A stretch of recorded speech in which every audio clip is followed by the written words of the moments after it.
जी, बहुत ही आनंद का विषय है और मैं अपने उत्तर प्रदेश के सभी विद्युत उपभोक्ताओं को बहुत बहुत बधाई दूंगा कि लगातार छठवें साल भी हमारी बिजली की दरें जो हैं वो स्थिर हम लोग रख रहे हैं।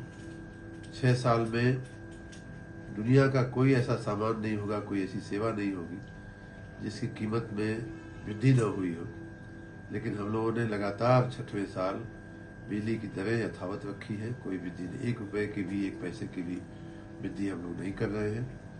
मैं जहां एक तरफ अपने विद्युत कर्मियों को शाबाशी दूंगा कि उनके प्रबंधन के चलते हम ये कर पा रहे हैं, वहीं राज्य की जनता को बहुत बहुत बधाई भी देता हूँ कि हम लोग उनकी के आशीर्वाद से ऐसा करने में सफल हुए हैं।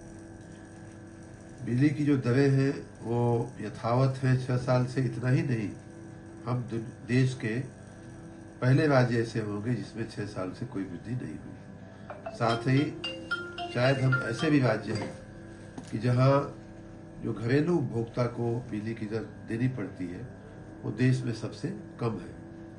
इस बार का जो ये निर्णय हुआ है यथावत रखने का, उसमें 6 साल में वृद्धि नहीं हुई है। इतना ही नहीं, कुछ चीज़ों में तो हम लोगों ने दरों को और कम भी किया है। जैसे क्रॉस सब्सिडी का जो हमारा रेट होता है उसमें रैशनलाइजेशन भी किया गया है और कई मामलों में उनकी दरें कम भी की गई है।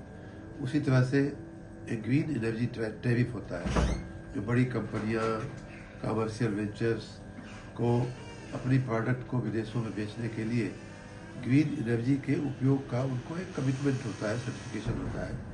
वो लेने के लिए उन्हें ग्रीन एनर्जी खरीदनी पड़ती है, कुछ कोटा होता है।